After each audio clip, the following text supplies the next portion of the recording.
சிவகவன் முதற்றே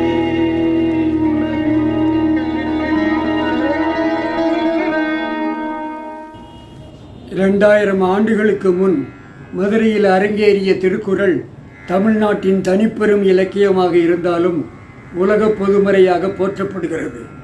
அனைத்து நாடுகளுக்கும் பொதுவாகவும் அனைத்து மதங்களுக்கும் பொதுவாகவும் அமைந்திருக்கும் அதன் கருத்துக்கள் உலகையே வியக்க வைக்கும் முறையில் அமைந்திருப்பது கண்டு நாம் பெருமை கொள்ள வேண்டும்.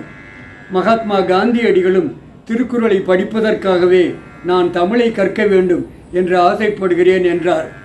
இவ்வளவு அற்புதமான திருக்குறளை உலகெல்லாம் பரப்ப காலந்தொட்டும் முயற்சிகள் நடந்து கொண்டே இருக்கின்றன. அந்த முயற்சியில் ஈடுபட்டுள்ள அனைவரும் பாராட்டப்பட வேண்டியவர்கள். காசியில் தமிழ் சங்கமம் என்ற மாபெரும் விழாவை பார்க்கும் பொழுது தமிழின் வளர்ச்சிக்காக முக்கியமாக திருக்குறளை இந்தியா முழுவதும் கொண்டு செல்ல வேண்டும் என்ற காலகட்டத்தில் இருக்கிறோம் என்று உணர முடிகிறது. தமிழ் மொழியின் வளர்ச்சியில் அதன் பக்தி இலக்கியங்களின் பங்கு அளப்பரியது என்று சான்றோர் பல சொல்ல கேட்டிருக்கிறேன். திருக்குறள் பக்தி இலக்கியமா என்று கேட்டால் நான் மறுப்பேதும் சொல்வதற்கில்லை. பாலும் தெளிதேனும் பாகும் பருப்பும் இவை நான்கும் கலந்துனக்கு நான் தருவேன் என்று முதல் பாட்டாக வரும் நல்வழியில் ஔவை பிராட்டியார் 40வது பாடலாக தேவர் குறளும் திருநான்மறை முடிவும் மூவர் தமிழும் முனிமொழியும் கோவை திருவாசகமும் திருமூலர் சொல்லும் ஒரு மாசகம் என்று உணர் என்று பாடியிருக்கிறார்.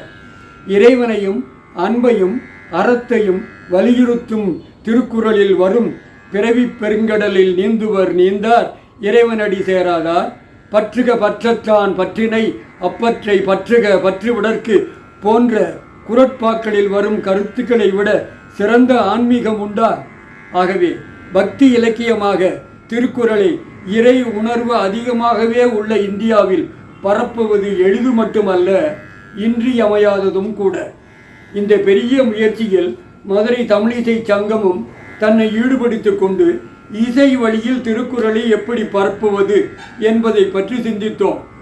பல கலைஞர்கள் பல ராகங்களில் திருக்குறளை பாடியிருந்தாலும் மக்கள் ரசித்தார்கள் ஒழிய இசை பயிற்சி அதிகமில்லாத காரணத்தால் தங்களால் பாட முடியாத நிலை இருந்தது. இயல் இசை நாடகம் என்ற முத்தமிழில் திருக்குறள் இசை வகையைச் சேர்ந்தது. அதை பாடுவதில் 2 வகை உண்டு. விஸ்தாரமாக பல ராகங்களில் பாடலாம். பாடுவதின் சுருங்கிய நிலையில் ஒரே ராகத்தில் ஒரே சீரில் ஓதுதல் என்ற முனைப்படையும் அனைத்து பாக்களையும் பாடலாம்.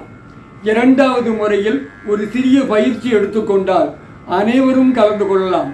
ஓதுவதை மந்திரம் என்று சொல்லிவிடுவார்களே என்றாலும் அதில் தவறில்லை. நிறைமொழி மாந்தர் ஆணையில் கிளர்ந்த மறைமொழிதான் மந்திரம் என்பர். திருவள்ளுவரை காட்டிலும் ஒரு நிறைமொழி மாந்தரை பார்க்க முடியுமா? இந்த சூழ்நிலையில் ஒரே ராகம் என்றவுடன் எங்கள் நினைவுக்கு வந்தது ரேவதி ராகம். ச ரி ம ப நி சா நி ப ம ரி என்ற 5 சுரங்கள் உள்ள பென்டடானிக் ஸ்கேல் என்னும் ராகம். உலகத்திலேயே அதிகமாக கையாளப்படும் மோகன ராகமும் இதேபோல் ச ரி க ப த என்ற பென்டடானிக் ஸ்கேல் ராகம். ரேவதி ராகமும் மோகன ராகம் போல் கையாள்வது எளிது. இறை உணர்வை சிறப்பாக கொணர்வது இந்த ராகத்தின் தன்மை என்பார்கள். குறிப்பாக வேதங்களும் இந்த ராகத்தில் தான் அமைந்திருக்கின்றன என்று வேத வல்லுநர்கள் கூற கேட்டிருக்கிறேன். ஆகவே தமிழர் அல்லாதவர்களும் திருக்குறளை இந்த ராகத்தில் ஓதுவது என்பது எளிதாகிவிடும். நம்மை பொறுத்தவரையில் தேவாரத்தில் உடம்பெனும் மனையகத்துள் உள்ளமே தகழியாக என்ற பாடலும், திவ்ய பிரபந்தத்தில் மஞ்சுயர் மாமதி தீண்ட நீண்ட என்ற பாடலும் இந்த ராகத்தை கையாள உதவியாக இருக்கும். திரைப்பட பாடல்கள் மட்டுமே தெரிந்த பொதுமக்களுக்கு மச்சான பார்த்தீங்களா மலைவாழ தோப்புக்குள்ளே என்ற ஜனரஞ்சகமான பாடல் இந்த ராகத்தில் திருக்குறளை ஓத ஏதுவாக இருக்கும். தெரிந்ததை வைத்து தெரியாததை சொல்லித்தரும் முறையில் கல்லூரி மற்றும் பள்ளி மாணவிகளுக்கு எங்கள் திருமுறை செல்வம் திருமதி ஜனரஞ்சனி அவர்கள் பயிற்சி கொடுக்க அனைவரும் தயாராகிவிட்டனர். முதலில் 1330 பாக்களையும் பாட இருந்தோம். 3 மணி நேரம் ஆனதால் ஒரு புதிய முயற்சி என்ற காரணத்தினால் 133 பேரை வைத்து அறத்துப்பால் 380 பாக்களை மட்டும் 1 மணி நேரம் இசைத்தால் போதும் என்று பாட இருக்கிறோம். இந்த ஒருமைப்பாட்டை உணர்த்தும் தமிழ் என்ற முறையில் கல்லூரி மாணவர்களை ஆரஞ்சு நிறத்திலும், தேவார வகுப்பு மாணவர்களை வெள்ளை நிறத்திலும், பள்ளி மாணவர்களை பச்சை நிறத்திலும் 3 அடுக்குகளாக அமர செய்திருக்கிறோம். இசையில் ராகம் சுரம் மாறாமல் இருக்க வயலின் வசந்த மீனாட்சியும் புல்லாங்குழல் சுந்தர மீனாட்சியும் வாசிக்க அழைத்திருக்கிறோம்.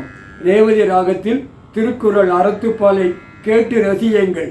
எங்கள் சிறிய முயற்சிக்கு நீங்கள் தரும் ஆதரவு எங்கள் உயிர் மூச்சு என்று சொல்லி நிகழ்ச்சியை ரசிக்க வந்த உங்கள் அனைவரையும் வாழ்த்தி வரவேற்று அமைகிறேன். இன்று 50 பாடல்கள் போதும். ரேவதி ராகத்தில் ஆரோகணத்தையும் அவரோகணத்தையும் வேலை செய்யுமா சொல்லுங்க.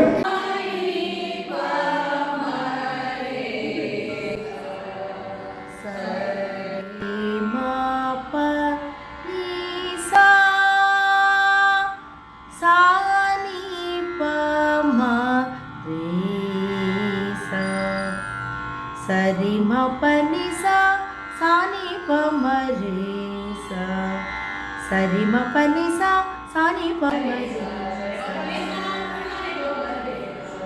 திருக்குறளில் அறத்துப்பாலை 50 பாடல்கள் பாட இருக்கிறோம். அனைவருமாக இணைந்து பாட வேண்டும்.